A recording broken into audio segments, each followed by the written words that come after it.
आरोग्याविषयी जनजागृती झाल्यामुळं बरेचसे ग्राहक आता घाण्याचं तेल मागत आहेत. लाकडी घाण्यामधून जे तेल काढलं जातं त्याला कोल्ड प्रेस ऑइल असं पण म्हटलं जातं.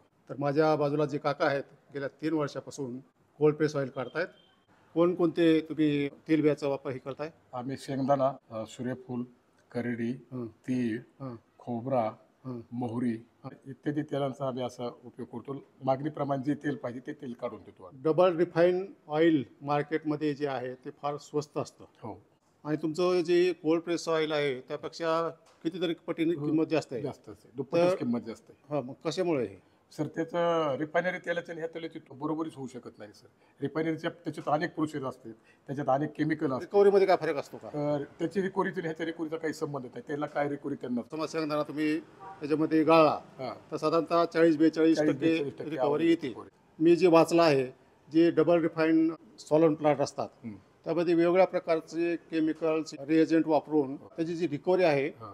ती फार जास्त असते. जवळपास 90% रिकव्हरी त्याची असते म्हणजे ते सांगतात. काय मिक्स करत असतील बाकीचं तेल वगैरे काही पाम ऑइलसारखं, कारण मिक्सिंगला पण त्याला परमिशन आहे ना, आहे ना त्याला. त्यामुळे त्याचे रेट कमी असतात असंच ना. कमी rate. शेतकरी बंधूंनो, आपण आज ह्या लाकडाच्या घाण्यामध्ये म्हणजे कोल्ड प्रेस मेथडनी तेल शेंगदाण्याचं कसं काढलं जातं याचीच माहिती आपण या व्हिडिओमध्ये घेणार. नमस्कार, मी डॉक्टर तुकाराम मोठे, सेवानिवृत्त कृषी सहसंचालक डॉक्टर तुकाराम मोठे या यूट्यूब चॅनलवर मी आपल्या सर्वांचं स्वागत करतो. तर आपण सुरुवातीपासून एक स्टेप बाय स्टेप समजून घेऊ.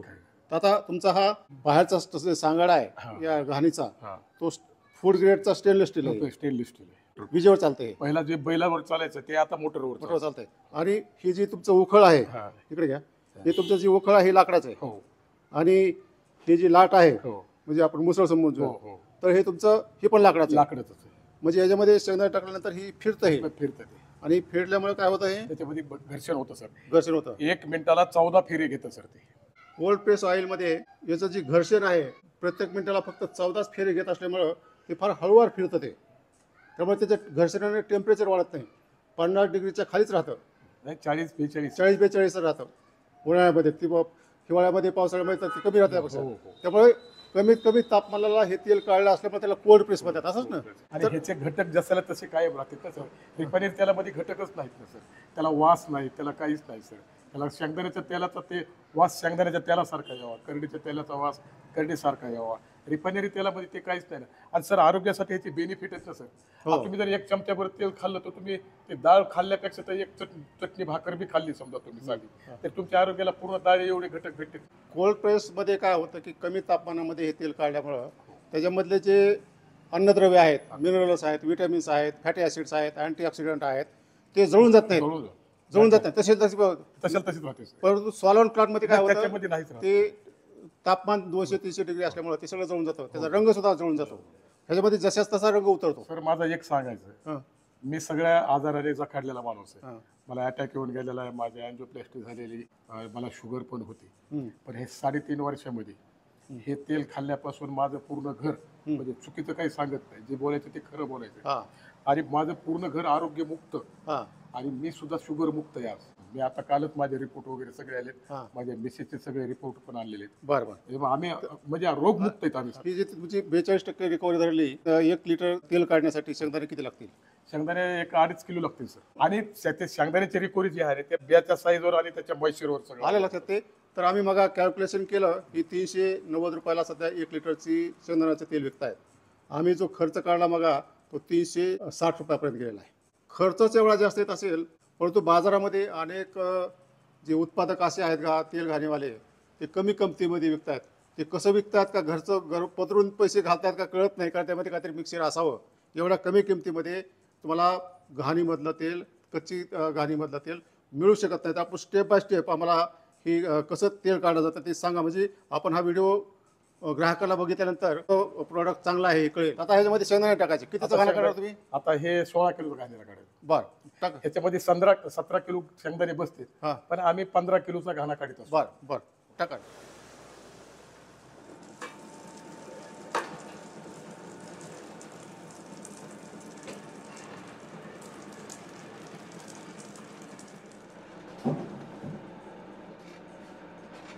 आता हे 15 किलोचा घाणा तुमचा चालू आहे. हो.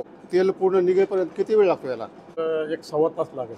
हे ते आता मळत असताना तुम्हाला पाणी सुद्धा शिंपड लागतं मध्ये पाणी मध्ये. टाकावं लागत होतं. कशासाठी? पाणी टाकल्याशिवाय सर ते तेल सुटत नाही याला आणि मॉइश्चर जर दिलं हा. तर तेल सुटणार कधी सुटत नाही. नाही तेलच नाही. दिवसभर बी जर फिरवलं समजा असा गाणा हा. तर त्याच्यात एक चमच्याभर सुद्धा तेल येणार नाही. हे असंच राहणार ते. किती पाणी टाकावं लागत असेल याला? आता ह्याला सर ते काय बरं का सर, प्रत्येक सीझनचं पाण्याचं प्रमाण वेगवेगळं आहे. बर. उन्हाळ्यातलं वेगळं, हा. पावसाळ्यातलं वेगळं हा. आणि हिवाळ्यातलं वेगळं. हा. 3 सीझन नुसार असं. हा. आणि तुम्हाला कधी कधी काय होतं की काम करीत असताना सर सीझन वाईज हा. तुम्हाला पाण्याचा अंदाजा कळाला पाहिजे, किती टेम्परेचर आहे, किती तापमान आहे, ते ऑटोमॅटिक कळतं सर. तरी उन्हाळ्यात किती पडत असेल याच्यामध्ये? उन्हाळ्यामध्ये सर 1-1.5 लिटर 2 लिटर पाणी लागत सर. बर. 1.5 लिटरच्या आसपास. मग आता मग तेलामध्ये जर पाणी राहिलं असेल अंश- तेलामध्ये पाणी जातच नसतं सर. नाही जात. नाही.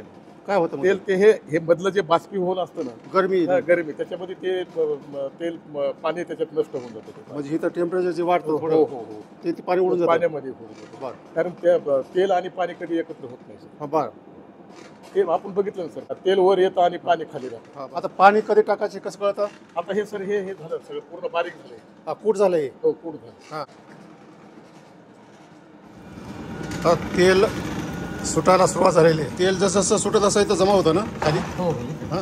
तुम्हाला दाखवतो पूर्ण. मॉर्टल अँड पिस्टल मेथड म्हणतात त्याला, जी घाणा काढण्याची पद्धत आहे ती कोल्ड प्रेस. मला वाटतं एक अर्धा तास झालं, आता तेल सुटायला सुरुवात झाली सर. एक नॉर्मल गरम आहे असं टेम्परेचर. म्हणजे गरम नाही. गरम नाही आणि जर जास्त गरम असेल तर काय होतं? काहीच नाही, गरमच होत नाही ना. होतच नाही. होतच नाही. मग ते त्यातले जे अन्नद्रव्य आहे ते टिकून ते राहतात. जशाला तसे राहते सर. त्याचं महत्वच ते आहे सर. टिकून. आरोग्यासाठी सगळ्यात हेच चांगलं तेल आहे. त्याचा वास आणि चिकटपणा हा. हेच याचे मूळ घटक आहेत. ज्याच्यात वास आणि चिकटपणा नाही, ते सुगंध. तेलच नाही सर. एलडीएल आणि एसडीएल आपण प्रोफाईल चेक करतो ना सर. हा. तर एसडीएल फक्त ह्याच तेलामध्ये वाढतं सर, बाकी कशात त्याला जगात कुठलाच पर्याय नाही सर. म्हणून लोकांकडे जे कोलेस्ट्रॉलचं प्रमाण जे वाढायला लागले हा. त्याचं कारणच ते आहे ना सर. ओरिजिनल कुठं तेलच नाही ना सर. बरोबर. आता घाणा जवळपास म्हणजे तेल निघालंय, हो. इथं साचलंय ते. हो हो. आता हे काढावं लागतं का बाहेर? हो आता काढावं लागतं. कसं काढायचं ते आता? आता काढतो ना तुम्हाला. हा. एक मिनिट. हे काय केलं? बंद केलं. हे बंद केलं आता. हा. आता तेल काढून दाखवतो हा. तुम्हाला. काढा.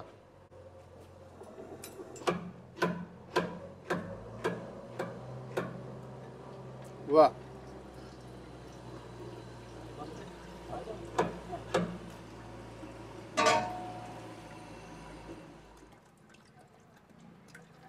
या घाणा केंद्राचं वैशिष्ट्य असं आहे की एक ग्राहकाच्या समोर हे तेल काढून देतात. त्यांच्याकडे साठा बिलकुल नसतो. जेवढं तेल काढतात ते सगळं विक्री होतं, म्हणजे स्टोरेजला त्यांच्याकडे नसल्यागतच आहे.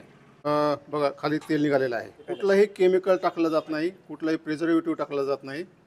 आणि त्यानंतर ही जी त्यांची 1 लिटरची बॉटल आहे, बघा किती क्रिस्टल क्लिअर बॉटल आहे. ह्याला फिल्टर केलेलं आहे सर आपण. याला फिल्टर केले. त्यानंतर ही तेल जे आहे त्यानंतर फिल्टर केलं जातं. त्यासाठी त्यांनी जे एक विशेष प्रकारचा कपडा असतो, या कपड्यामध्ये ते मधून ते फिल्टर करतात. हे पहा त्याचा कपडा आहे. आणि ते फिल्टर झालं की इथं बाहेर काढतात आणि इथंच ते बॉटल भरल्या जातात. तर ही त्यांची बॉटल आहे. इको प्युरिटी लाकडी घाण्याचे शुद्ध तेल ग्राउंडनट आहे. आता सांगा ना लोकांना यायचं म्हणलं तर. ऑनलाईन बजाज हॉस्पिटलच्या पाठीमागं सुधाकर नगर रेव्हिल्डल स्कूल जवळ गुगल मॅपवर आपला नकाशा आहे इथला, इको प्युरिटीच्या नावाने.